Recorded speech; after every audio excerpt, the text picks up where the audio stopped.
Hi everyone, welcome to the edition of Totally Wicked Live. We have with us today Nikki. I'm Carolyn from Hawthorne Creative, and we're doing things a bit differently today. It's very, very strange me sitting here and not talking, not There's introducing. No screens. I know, I'm not clicking buttons, it's weird. It's just us. Yeah. So before we start, I think there's some stuff people have to do, some things they can win. Yeah, so as always, if you like, share and comment, you go in the draw to win a $20 Bunnings e-gift card or a $330 plan review with a Totally Wicked guru. Could be me, could be one of the gurus. And the idea being that if you already have a set of house plans or you're doing any renovations and you already have some plans and you want us to review them for you as a third party, then we spend an hour with you online having a chat about what it is that you're trying to achieve. Then we look over your plans with a fine-tooth comb and see if there's anything that maybe you've missed. And then we have another chat with you and go over all of those things. So if you are building or renovating and you've already chosen things and you want us in your corner to just give you a bit of advice, then like, share and comment. Equally, if you're not doing any renovations and you just want to do a little bit of a spruce up, $20 Bunnings e-card. We'll draw it at the end, but you have to be watching live and like, share, subscribe, and the link should be going into our down below newsletter. In the comments and in the newsletter. Yeah. So we've seen you a lot on Facebook Lives. We've heard you talk about some really cool stuff. We've listened to some really tricky questions and topics. So we know that you've got a really good handle on the building construction side of things. But I've got you here today because I want to know more about who is Nikki Verrall. Yeah, see, that's a tough one. So I'd have to say I'm a fixer. So if I see a problem, I have to fix it. And I think that's why I decided to do architecture. And I actually decided on it when I was in year 10, which is quite young for people to know what they're doing. Yeah, I was just so we had like a semester-long project where you could either design a house or design a piece of jewellery. And I'm like, house it is. And so I really like looking at a problem, having those skills and then sort of fixing it. And that's sort of, now that I reflect on my life, I've kind of been doing that a lot. So I do a lot of community things, which are very much about, fixing things that I see wrong with the world. So I'm a member of the Queensland Country Women's Association. Oh, cool. So you like to cook scones? Yeah, but that's not all we do. But yes, I do have a pretty good scone recipe, I have to say. That'll be another live. Another live. We might do a cooking with Nikki live. Yes. Comment below if you'd like a cooking with Nikki live. Sure. Cool. I could bring, there are some wonderful, like I know some of the ladies who run the stuff at the Ekka. Yep. So, if you want the pro, I could probably get a pro to come in. But so we do a lot of other stuff, like Domestic Violence Connect and, awesome. and trauma teddies and things. But I'm very much more about solving problems, and that's kind of what Totally Wicked sort of is as well. Problem solving. Yeah, I saw a problem in the market and went, okay, we need to do this. So what is the problem? So I had a client, two clients actually, husband and wife, and they were first home builders, and they found a plan that they really liked, but not with a builder that they really wanted to go with. And so they went to another builder and was like, oh, this is kind of what we want. And then they went through all of this negotiation to try and get the plan sort of the way that they wanted, and it was just a big mess. And so they brought me on, because they were a friend of a friend, and went, well, can you just look at this for us? We don't know what we're doing. We don't know what we're missing. Yeah. And it was at that moment I thought, I've been working for so long, I know all this stuff, and the average person who knows nothing, like, it's second nature to me. And being a third party, it just made a lot more sense to just be like, this is the information. There's no sales involved, there's no trying to get the job, there's none of that. It's just, you're kind of separated from the project, but close enough that you know all the things that the client wants, and you can give them the So you right basically advice. walk them through that process, don't you? Effectively. Right from the beginning of the design stage right through to locking up the house. Yes. Yeah. And the other part of that was that I didn't see the reason why you couldn't pick a plan and then go to a builder. So traditionally, you either go to a designer, spend a lot of money up front, and get a bespoke, custom design, which is thousands of dollars for someone like me to draw that up. And then you go to a builder and you get tenders. Yep. Or you go to a builder and they've got their own plans and that's what you get. Yep. And you can't take those plans anywhere else and see if it's a competitive price for the build. And I think you're locked into, you only have certain limited choices of like tiles and fixtures and that type of thing. Yeah, it's, I mean, if you do just want to effectively go to a fast food place and go, I want that, and that's Big it. Mac and fries, that's what you exactly. get. Yeah, so, and that's fair. I think there's still a reason to have that, and there's still a reason to have the complete bespoke design, but I felt like there was this just sort of bit in the middle where you're trying to get value for money, you're trying to get, to make the right decisions. So to have more knowledge on making those right decisions for you, not what everybody else thinks you should do, I think is really important. So from my understanding, looking at Totally Wicked, I see it more as like a platform that if I'm building a house, I can join this platform and then I get walked through that process. And then I also get access to different trades and services in that process that are specifically chosen to be there because they're going to help me with my end goal.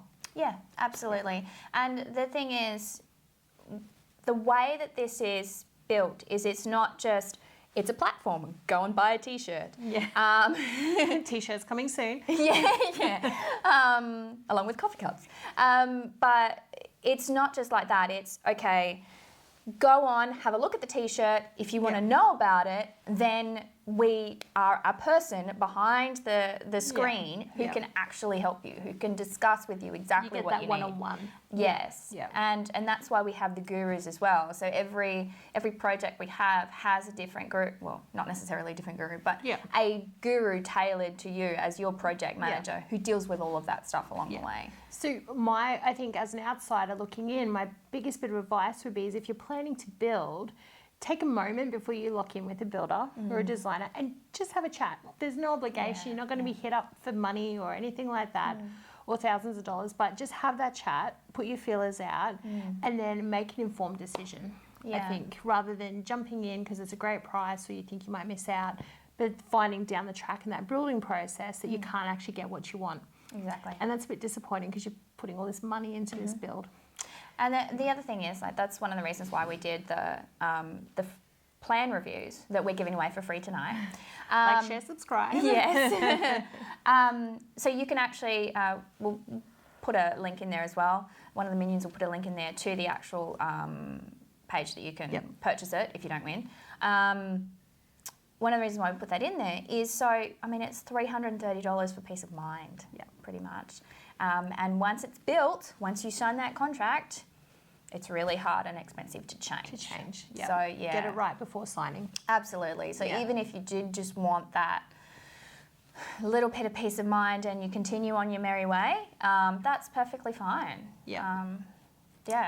Well, I thought that we might take a moment to talk about some of the hot topics that we've seen popping up in the building community, especially on social media. There's a lot of people that when they start a new build, they start an Instagram account.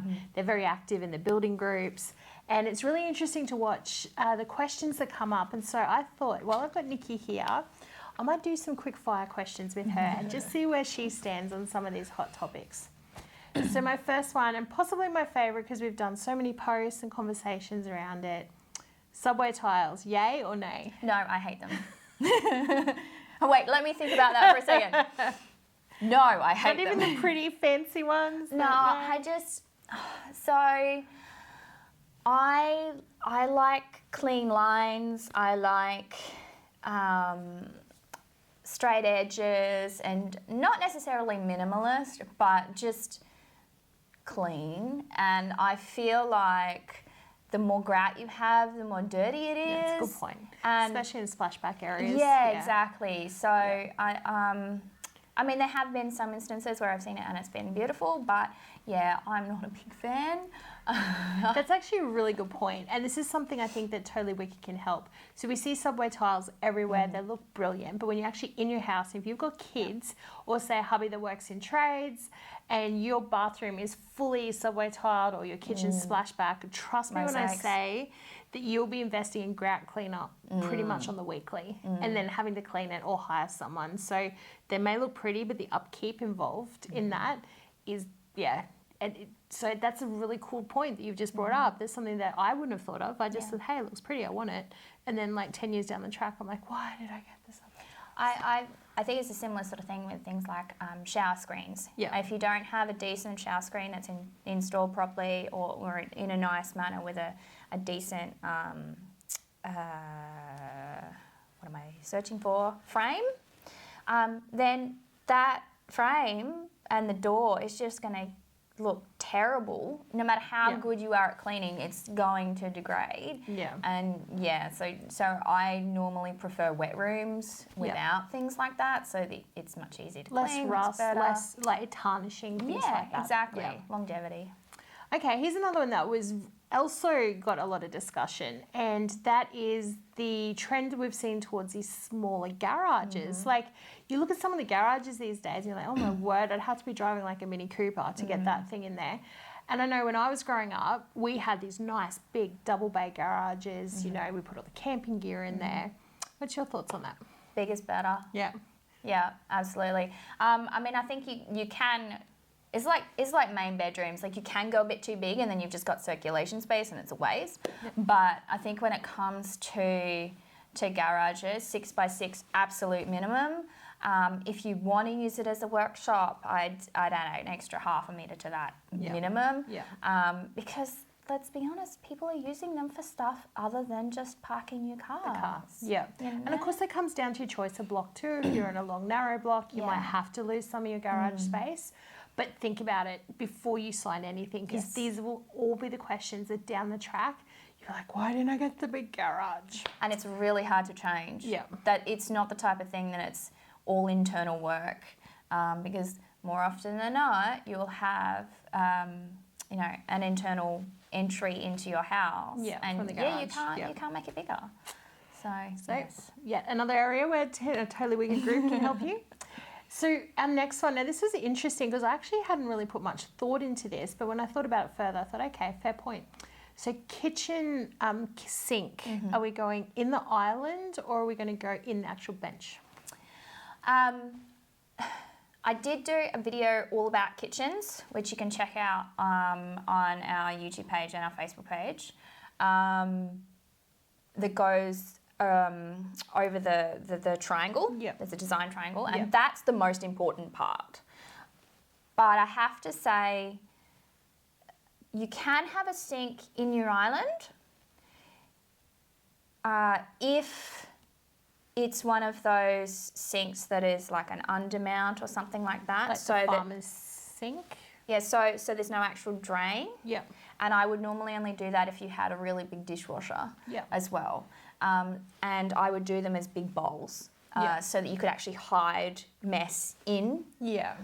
Because your island is effectively the central part of your kitchen. It's a presentation point, isn't it? Exactly. Yeah. So I think there are times when it's really good, and I have done it a couple of times, but it's been with a lot of thought. Yeah. So you've got to really, like with design generally, you've got to really think about what it looks like when it's brand new, what it looks like after 5 years, and how you're going to be using it every day. Functionality, like your dishwasher. Yep. So if your dishwasher is in your island and the door's flipping open, you're going to continually be walking around or not have much space. So think about like placement, that type of thing. Yeah, absolutely. While we're talking about islands, here's another great debate. And again, I don't really have an opinion either way, but we've got pendant lights versus recessed lights. What are we thinking for that? I prefer over workspaces where you're preparing food to not have pendants because they're dusty and dirty and you have to keep cleaning them. And if you're, even if you're using like an electric cooking appliance, then grease and stuff is going to get on the light bulbs. On your light bulbs and things. So yeah, if it's higher up and it's recessed, then it's, again, much easier to clean. See, all these things I bet you never thought about, because I didn't think about. I just thought, oh, it looks so pretty. Yeah. But when you're actually in there and you're living that life and cleaning. I would be more inclined to put pendants over where your dining room table is going to be. They look pretty. Yeah. So another interesting trend that I've seen coming through, and I can kind of talk about because we have a bit of this here in the house, but black. So we're seeing a lot more black coming through in kitchens and black coming through in bathrooms. Yeah. What's your thoughts? Oh, see, I love black. I think it's sexy. But there's something about nice, clean, the cleanliness of white. So I think ultimately it comes down to what style you like and running with that, provided you pick your style and you stick with it. Yeah. There's nothing worse than picking a style for your bathroom and then doing something else for your kitchen and then something like it just... it just doesn't really work. So I am not one for trying to push my style on anybody else. I was actually doing a design the other day and I said to my husband, I really am not keen on what I've designed, but I know that they're going to like it. Yeah. So that's the point. Yeah. It's not what I would do, but it's what they want. Yeah. I know personally speaking, probably one of the worst decisions we made was putting a black sink in the bathroom. Black sink, white toothpaste. Oh, yeah. It's pretty messy. So just something to think about. Like when you're going black for anything, think about wear and tear, think about what's going to show up on black. I think the white does show up dirt, but it also hides a lot of stuff as well. And I think too, like if you're going with, like you don't always have to contrast your grout with your tiles, but if you're going with white tiles and black grout or a dark brown grout with like a cream tiles, then it's going to hide a little bit more than if you did it the other way. Yeah. Because normally like really, really sexy black tiles look better with white grout. Yeah. Which doesn't stay white for very long. It can turn grey. Yeah. So moving on to a bit of a more serious note, I think, talking about building construction, I know over time, since when I was growing up, and so we lived in a nice big solid brick 2-story house, had a big backyard, and as kids we were always outside playing. Mum was always like, go outside and play, just get out of the house, play. And neighbours would come over, my neighbours' kids would come over and we'd play. And now I don't know if it's an affordability crisis or the housing situation, but there's definitely been a rise in a lot more high density housing, and I think we're looking for, there's a shift from the importance of being outside and having that space to bigger house, more internal focus on the house and smaller backyards. Have you noticed that? Is that a trend we're seeing? I have noticed that people are spending a lot more on house space, and so you're more likely to have a games room or an entertaining room, theatre and then room. Exactly, and then having your family room or having a dining room and a meals room, and honestly, I think that with what's happened with COVID, people have started to rework those ideas a little bit. Especially because we had to stop and focus on our health. Because we were in lockdown and for we were so stuck long. at home. Exactly. So I have a friend who lives in Melbourne. She's an engineer, and her husband's a building designer. So they were often talking about how they just wanted to walk, go outside and walk. Even though we do live in houses, we are meant to be outside. And I think too, the whole having to work in the CBD has thankfully started to change. Away from that. A lot of the time, high rises are very good from a density point of view, from an urban planning point of view, and if done right, they can actually be very good for people. Like there's lots of places in Asia that actually do it quite well, but they plan the whole area, not just space around it. Exactly. So you'll often get several high rises, but there's all of this green space and all the cars are underneath. Yeah. You know, they know the priority Yes. Yeah. of those spaces. So they're much smaller to live in, but they have more place to live. Yep. Yep. So, yes. I know just down the road from us, we had a house on a massive block, and they've knocked the house down and then they've popped a cul-de-sac in and they've subdivided it. Beautiful homes. They look great from like street appeal. But the yards, I mean, one of the houses barely has enough room for a fully trampoline in the corner and a little tiny bit of grass down the side. So great for when you don't want to mow much. But I think, what are we sacrificing in terms of our lifestyle, the great Australian dream? Yeah. You know, we're so lucky to live here in Australia. We have so much wide open spaces. Definitely, I think, something to think about when designing and building. You've got your new builds, obviously, from buying land, and then you've got your knockdown rebuilds. Are you seeing any trends there that we need to know about? Well, the trends at the moment are all to do with whether you can find resources to get and tradies to do things. But I think I've always said that if you like the area that you are in, but you do not like your house, then you are better off knocking down and rebuilding than moving somewhere else. Yeah. I mean, if you've got kids and they're in school and they all have great friends and you've got good neighbours and, you know, the in-laws are just up the road, you know, then there's so many variables that are working in your favour that are great, then it just makes sense to stay. But, I mean, obviously, if you're renting, you can't.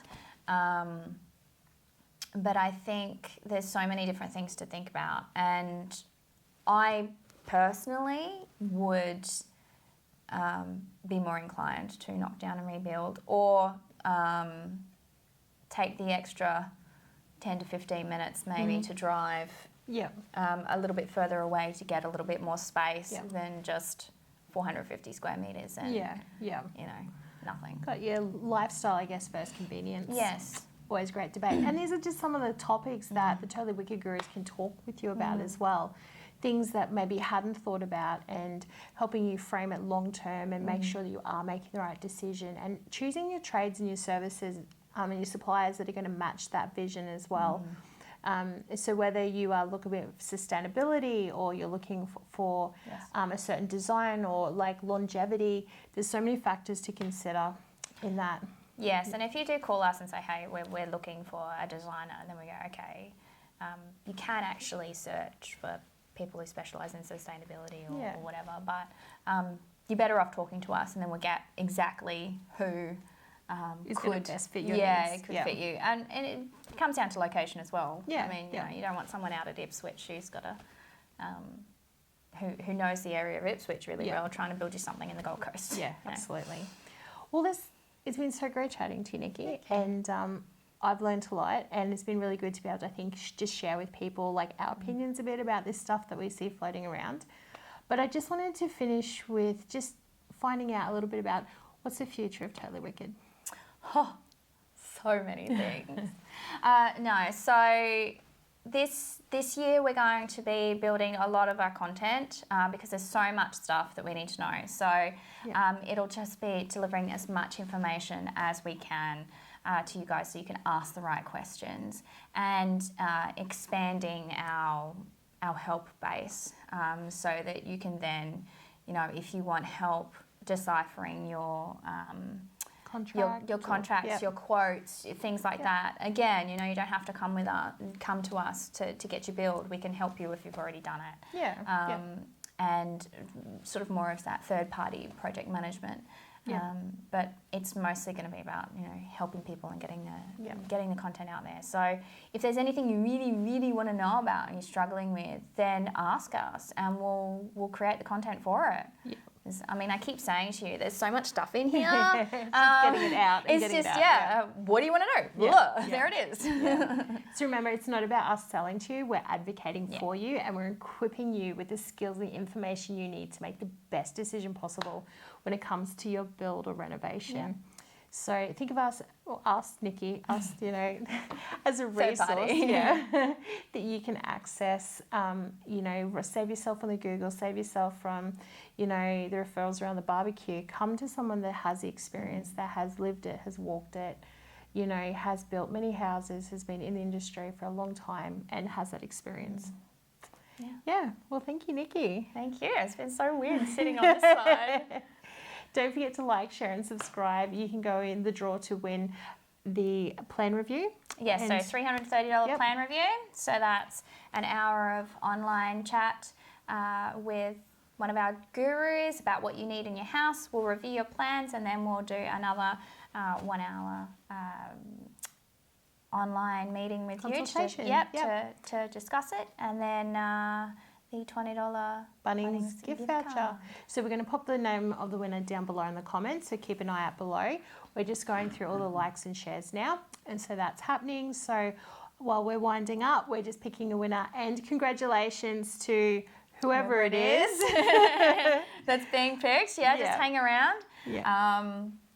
It's probably a bit late to like, share, subscribe now, isn't it? Oh, probably. Well, whatever. And Nikki will be back next month for her next live, and we'll be launching those, letting you guys know the details of that one shortly. Yes. Thank you. Well, thank you for watching. And have a totally wicked evening.